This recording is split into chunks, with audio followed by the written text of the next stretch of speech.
اے پیغمبر کفار سے کہہ دو کہ اگر وہ اپنے افعال سے باز آ جائیں تو جو ہو چکا وہ انہیں معاف کر دیا جائے گا، اور اگر پھر وہی حرکات کرنے لگیں گے تو اگلے لوگوں کا جو طریق جاری ہو چکا ہے وہی ان کے حق میں برتا جائے گا، اور ان لوگوں سے لڑتے رہو یہاں تک کہ فتنہ یعنی کفر کا فساد باقی نہ رہے اور دین سب اللہ ہی کا ہو جائے، اور اگر باز آ جائیں تو اللہ ان کے کاموں کو دیکھ رہا ہے، اور اگر روح گردانی کریں تو جان رکھو کہ اللہ تمہارا حمایتی ہے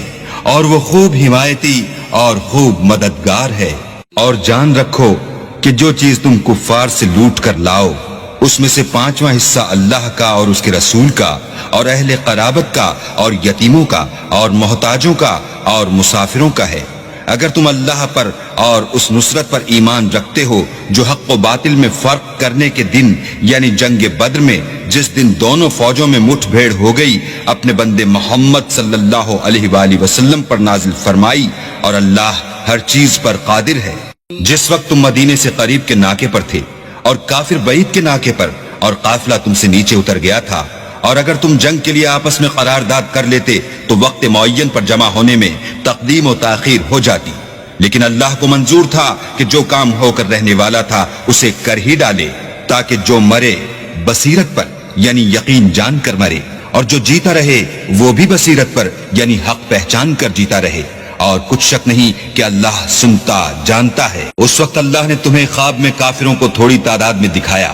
اور اگر بہت کر کے دکھاتا تو تم لوگ جی چھوڑ دیتے اور جو کام درپیش تھا اس میں جھگڑے کرنے لگتے، لیکن اللہ نے تمہیں اس سے بچا لیا، بے شک وہ سینوں کی باتوں تک سے واقف ہے۔ اور اس وقت جب تم ایک دوسرے کے مقابل ہوئے تو کافروں کو تمہاری نظروں میں تھوڑا کر کے دکھاتا تھا اور تم کو ان کی نگاہوں میں تھوڑا کر کے دکھاتا تھا، تاکہ اللہ کو جو کام کرنا منظور تھا اسے کر ڈالے،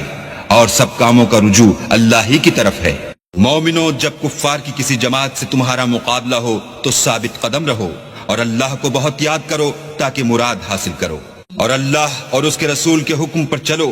اور آپس میں جھگڑا نہ کرنا کہ ایسا کرو گے تو تم بزدل ہو جاؤ گے اور تمہارا اقبال جاتا رہے گا، اور صبر سے کام لو کہ اللہ صبر کرنے والوں کا مددگار ہے، اور ان لوگوں جیسے نہ ہونا جو اتراتے ہوئے یعنی حق کا مقابلہ کرنے کے لیے اور لوگوں کو دکھانے کے لیے گھروں سے نکل آئے اور لوگوں کو اللہ کی راہ سے روکتے ہیں، اور جو اعمال یہ کرتے ہیں اللہ ان پر احاطہ کیے ہوئے ہے۔ اور جب شیطانوں نے ان کے اعمال ان کو آراستہ کر دکھائے اور کہا کہ آج کے دن لوگوں میں کوئی تم پر غالب نہ ہوگا اور میں تمہارا رفیق ہوں، لیکن جب دونوں فوجیں ایک دوسرے کے مقابل سفارہ ہوئیں تو پسپا ہو کر چل دیا اور کہنے لگا کہ مجھے تم سے کوئی واسطہ نہیں، میں تو ایسی چیزیں دیکھ رہا ہوں جو تم نہیں دیکھ سکتے، مجھے تو اللہ سے ڈر لگتا ہے اور اللہ سخت عذاب کرنے والا ہے۔ اس وقت منافق اور کافر جن کے دلوں میں مرض تھا